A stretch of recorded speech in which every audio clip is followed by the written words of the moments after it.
So guess what? Okay, so I went to the doctor, which is awesome because I had to ride my bike to the doctor and back. But they don't think, well, I'm not dying, first off. Whew, let's get that, because that was, I mean, how would I finish my degree if I died? But that's beside the point. Not really. But I can't think of another transition other than that word. I can't think of one. But what they did say, basically he said that it doesn't seem like anything's wrong, like he tested my joints and everything. And he said to, instead of taking, I was taking generic Tylenol, which is a painkiller, he said to take Advil or Motrin, which is a painkiller and an anti-inflammatory, 3 times a day through, this is Monday, so through Saturday, and then starting Sunday, take it 1 time a day, or once a day, for the next 3 weeks, and then after that month, if it's not better, go back, because there's a serious problem. Well, not a serious problem, there's a problem, I don't know. But then I came home, and I had packages, and, well, the one I got just before I left, and that was this textbook, and then the one I got, it was sitting outside when I came back, and it was this, and it's 2 more textbooks, and then I went to the mailbox, and I got this, and I think I know what it is, because it's obviously not a book, and as you can see, I started opening it, I got really excited, and then I decided to wait and open it in front of you guys, so you can see, because I think I know what it is, and I'm super excited if I'm right. I'm so excited. Oh, and the phone guy also came by today. He fixed so our phones work now, because they didn't work before in the apartment.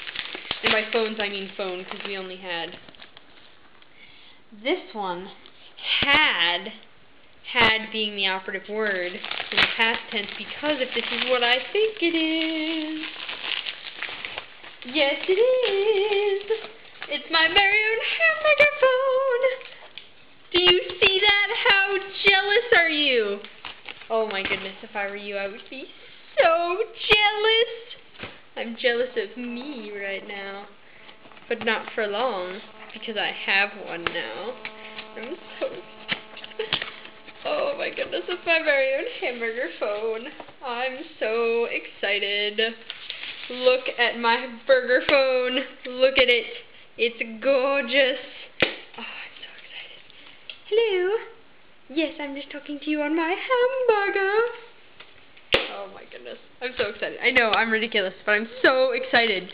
Because yes, for those of you who have seen it, I did get the idea from Juno, but I went and looked, because there were a couple other things that I was like, oh, I wonder if they make phones like them, but they don't. So out of everything I saw, basically my choices were between a banana phone. Yeah, I know, banana phone. Or Lips phone, which I've seen, I don't even know how many times, and I think it's weird. Or burger phone, so I chose burger phone. And technically it's not a ham burger phone, it is a cheese burger phone, as you can see by the dial pad. Oh my gosh, I'm sorry about that. Oh, okay, so that's my burger phone. Now I'm going to finish my, I think I showed you, did I show you my first model from yesterday and the second one that I'm working on? I think I did, but if I didn't, there they are. And I practiced ballet this morning. Yes, I know, I had knee problems, so I wasn't supposed to, why am I practicing ballet? But, see, the thing is, I knew that they weren't serious enough that, that I'm going to have to get out of ballet, and I have another class in 2 days that I fully plan on attending, and so the main thing was, well, one, I couldn't go to ballet because ballet starts at 3, and that's also when my doctor's appointment was. And then second off is because, practicing ballet here is a lot different than biking that long, over a mile to class, practicing over, rocks and construction, parts that aren't paved and stuff, dancing for 2 hours, and then riding all the way back. That's a lot different. And it was really the ride that was going to kill my knees, not even so much the dancing. Which the doctor, when I told him ballet, he's like, okay, what do you do in ballet? He's like, I'm going to be honest with you. I have no clue. I've never taken ballet. I've never really watched, like, I don't know. I was like, well, do you know what a plie is? Now, most of you, I'm guessing you know what see, this surprised me. I'm not, like, saying he necessarily should have known. It just surprised me because plies are so basic that I just kind of took it for granted that everybody knew what they were.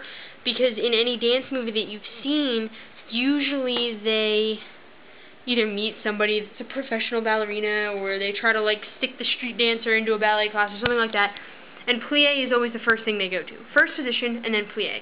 And then usually that part of the class is around the time when the street dancer is just like, oh, this is crap. I know how to dance, and I don't take directions, I don't follow rules, I don't take orders from anybody. And then they storm out all dramatically, and it's this big thing, and then, like, the professional dancing guy/girl falls in love with the guy/girl from street dancing, and you know the movie. You've seen it once, twice, 50 million times, because that's how dance movies go. But regardless, what I was saying, that's a new one. Regardless, I was like, you know what plies are, right? And he was like, no. And I was like, okay, first position, where you turn your feet out, and then you bend at your knees. And then he did, like, this really exaggerated plie, like this. I was like, yeah, like that. And then when he was going through, a little bit later when he was talking to me about it, he was just like, alright, listen, honestly, nothing against ballet, but, which I thought was funny because he seemed, like, so anxious about not offending me. He's like, some of the things you do, like the plies and stuff, the way your knees bend out, they're really not supposed to do that. And I was like, well, but I feel like so many people, like, so many dancers do it years and years and years, and they don't have, like, these knee problems. So if you do it properly, because he was kind of frogging it, but I mean, he didn't know what he didn't know what he was doing, you know. So that's, I mean, he's a doctor, he's not a dancer. So, but yeah, so I'm not dying. So never you fear, plenty of vlogs to come. Hoo-hoo, so excited, such a good day. I don't know what's wrong with me. I can't stop talking. I can't stop talking like this. This voice is stuck. Could you imagine if I talked like that all the time? Like, not just the accent, but like, oh, is my voice all high like this? Can you imagine that? I can't. I think I would annoy myself. I mean, if you talk like that, that's cool. That you talk like that, you're probably used to it. But I'm used to my voice, which is weird in its own ways, but you know. So, I'm gonna go do my homework now, so I can talk to you guys later, cause, you know. But yeah, that's what I did. I did not pull my camera out because not only did I have to ride my bike to the doctor's office, which actually ended up being 1.2 miles away. Turns out it's right across the street from the neighborhood Walmart. But also, you know, because it is there, it's over that hill. And now I found it much easier going over the hill today. Mainly because since I've figured out the gears on my bike and which ones don't work the way they should and stuff, I wasn't, like, almost dying with my chain slipping off every 2 seconds. However, I still didn't want to take the risk of having my camera out and dropping it or whatever, so I did not. I did not. But, as I was saying, I'm going to talk to you later.